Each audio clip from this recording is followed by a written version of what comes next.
Bonjour à tous. Ouh là là, je sais pas si vous allez m'entendre. Je voulais partager le spectacle avec vous. Ça me fait un petit peu peur, mais j'aime bien. C'est tellement beau. Oh, la puissance, l'énergie.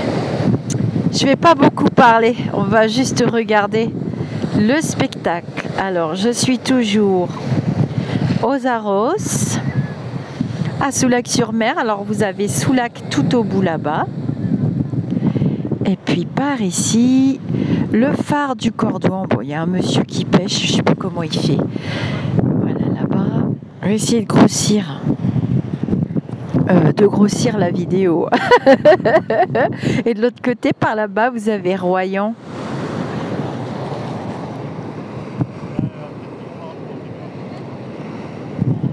Le phare, il est là, voilà, derrière le monsieur qui pêche. Ouh là là! Ouh, ouh, ouh, ouh, ouh, qu'elle est grosse celle-là! Je fais gaffe! J'adore! Oh là là, je suis fan! Voilà, j'ai stabilisé la caméra. J'espère que vous allez bien.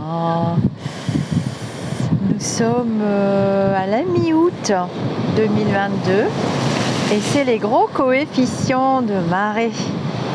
Waouh!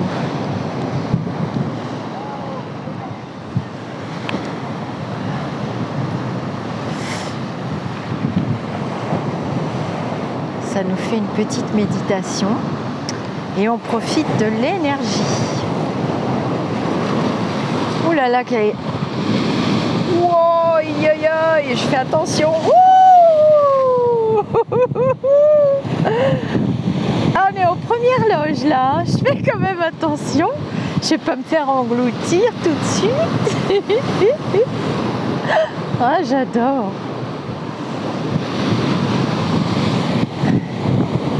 Allez, c'est parti pour le spectacle.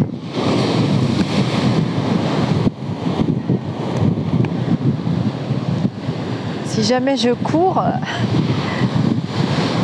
c'est pour l'appareil, hein, c'est pour la caméra. Waouh! Donc, ce sont des fortifications qui ont été édifiées autour des années 1900 et qui, du coup, quand la mer se retire, ça crée des piscines. On appelle ça les piscines aussi. Et c'est pour protéger la pointe du Médoc. Vous voyez, on a même les rails qui sont restés. Enfin, une partie, hein, ça s'est effondré pas mal. Et les rails, bah, c'était les wagonnets. C'était pour mettre les wagonnets pour... Ouh là là! Ouh, faut que je surveille, moi. C'était pour transporter les pierres et tout ça. Donc, il y avait des petits wagonnets. C'était sur rail. Allez, maintenant, on se tait. On regarde le spectacle.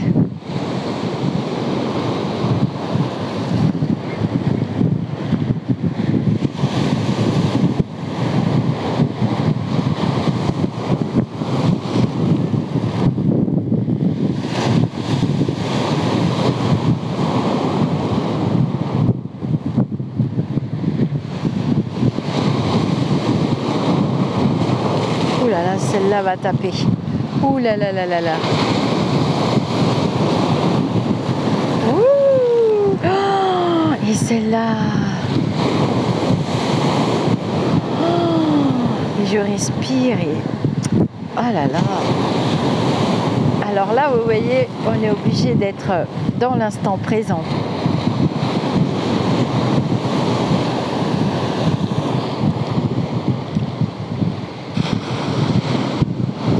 Avec la montée des eaux de l'océan, s'il n'y avait pas eu ces protections, ça aurait mangé la dune, vous voyez, qui est derrière. Il n'y aurait vraisemblablement plus de pointe du Médoc.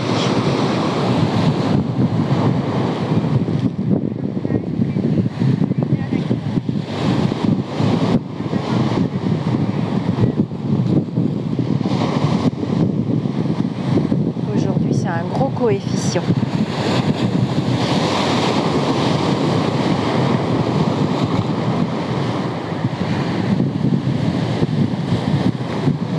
J'aime bien déposer des petites vidéos comme ça et les partager avec vous sur la chaîne parce que quelquefois l'hiver il tombe dessus et puis je dis ah oui, oh là là, c'est des bons souvenirs.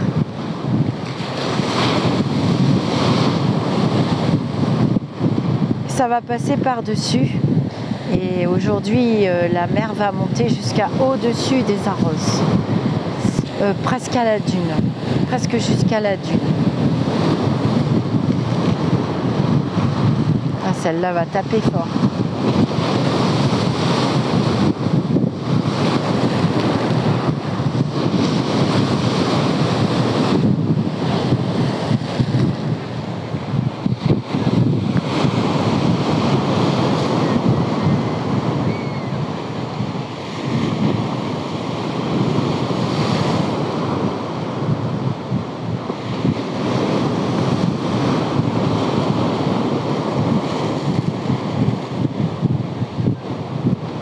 J'aime bien parce qu'on les voit se former.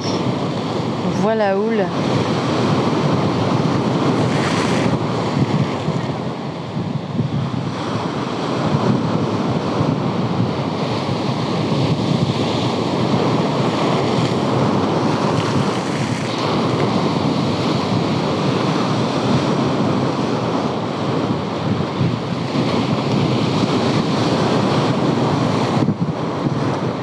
Petit à petit, ça monte encore plus. Et ouh, ma caméra. J'adore. C'est tellement beau la nature, hein, c'est naturel. Et je profite de ces énergies très puissantes.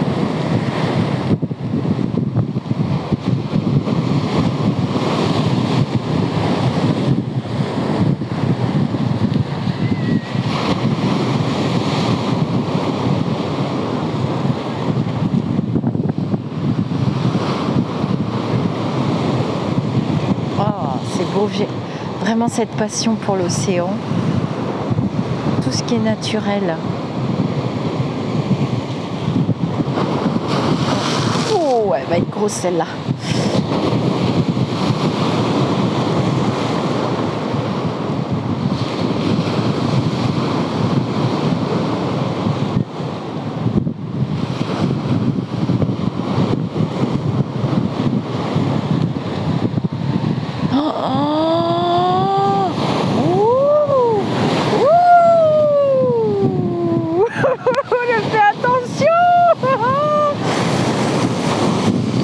Je prends des risques, j'adore ça. Il faut savoir prendre des risques dans la vie, mais bon, le mental est là aussi pour nous, comme garde-fou, hein. Voilà, maintenant je sais qu'elle va monter par-dessus, donc je vais aller poser ma caméra. Et puis j'ai choisi des petites, de très jolies lectures. J'ai mis de côté. Puis je travaille sur 2-3 sujets. J'ai eu de très beaux échanges avec quelques abonnés de la chaîne dans vos commentaires. Et vous m'avez demandé de vous parler, de vous expliquer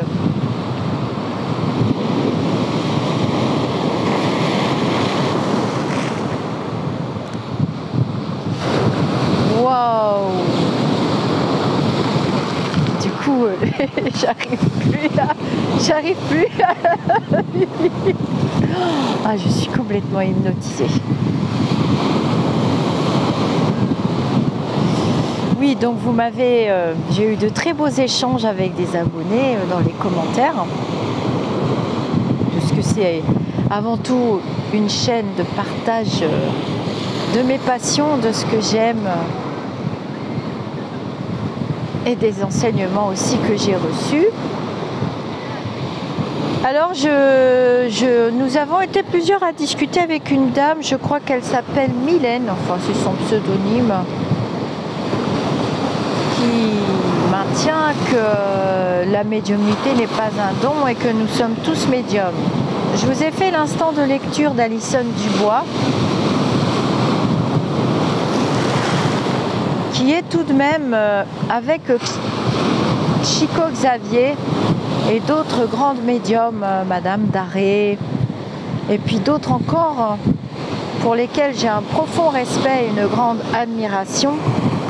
Et bien dans l'instant de lecture, Madame Alison Dubois, dont on a tiré quand même la série Médium, fantastique série que j'ai adorée avec Patricia Arquette.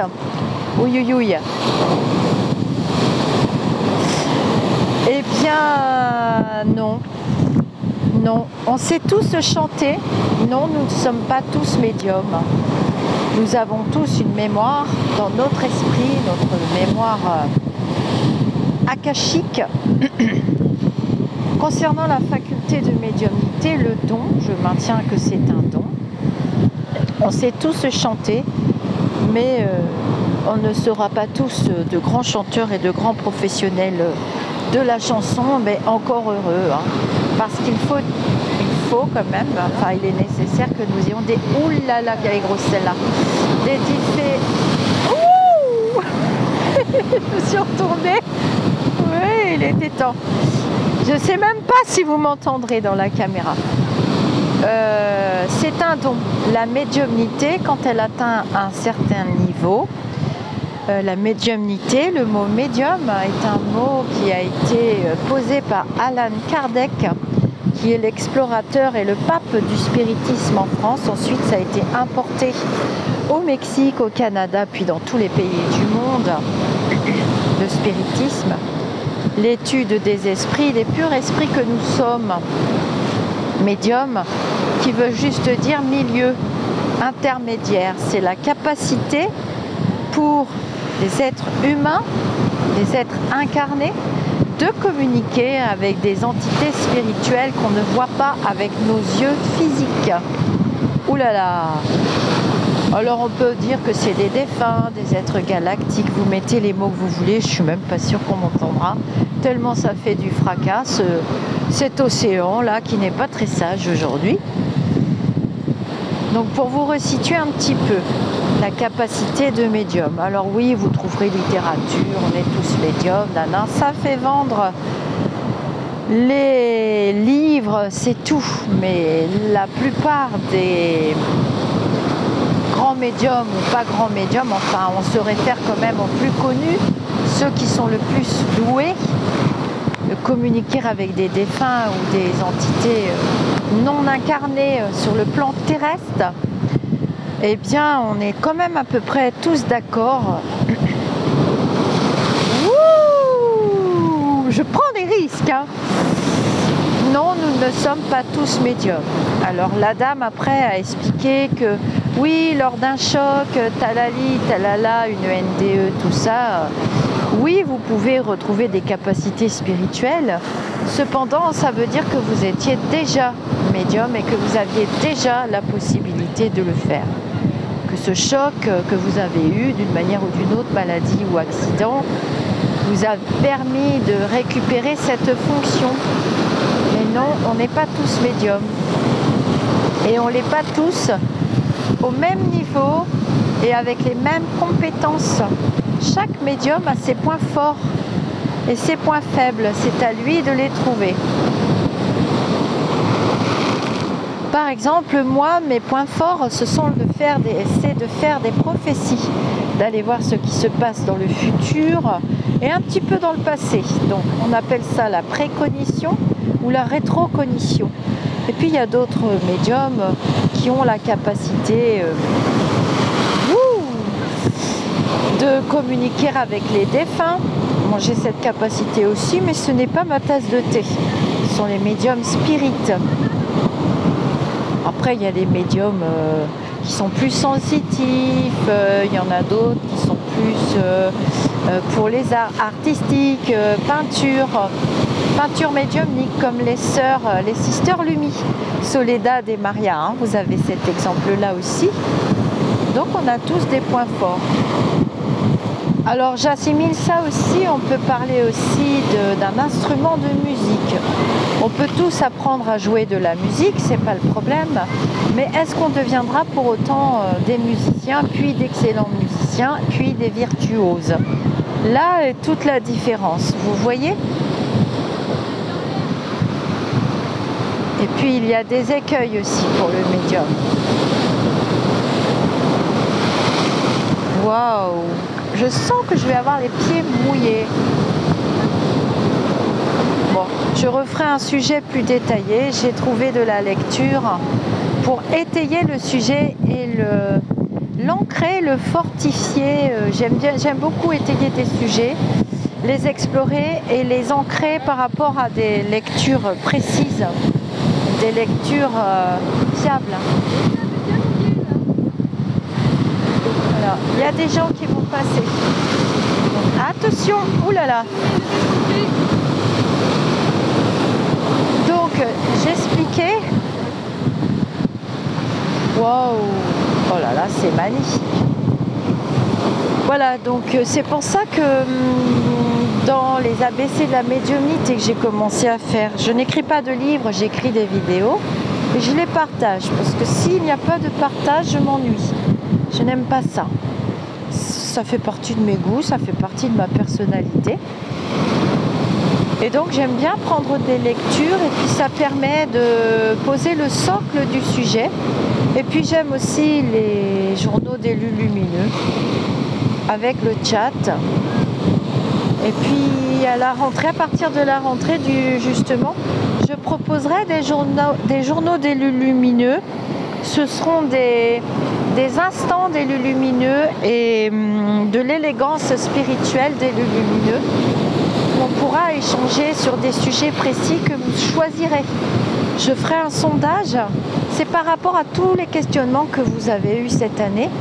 J'organiserai des petits sondages et puis on pourra discuter ensemble sur un sujet, poser des questions, l'étayer et ce sera vraiment sympa. Bien entendu, c'est gratuit. Discuter, encore heureux que discuter et échanger, c'est gratuit parce qu'alors là, où va-t-on hein? Alors là, on ne serait plus dans des vibrations purement spirituelles, on serait là juste pour la monétisation, ce serait vraiment très très moche. Bon, je vais vous laisser parce que je commence à avoir un petit peu froid.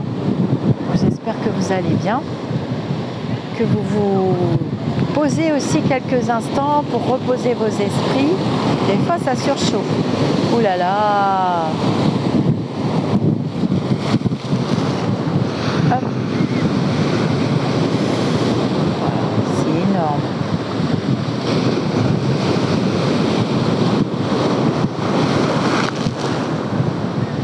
Oui, médium, c'est être un intermédiaire, c'est tout. Hein. On a une espèce de canal, de connexion avec des entités spirituelles. Le plus possible de haut niveau. Vous avez entendu aussi des mots comme le mot de guide. Les guides.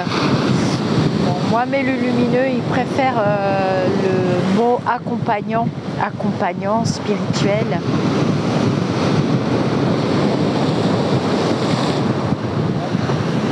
Moi, les miens ne se considèrent pas comme mes guides puisqu'ils ne nous privent jamais de notre libre arbitre.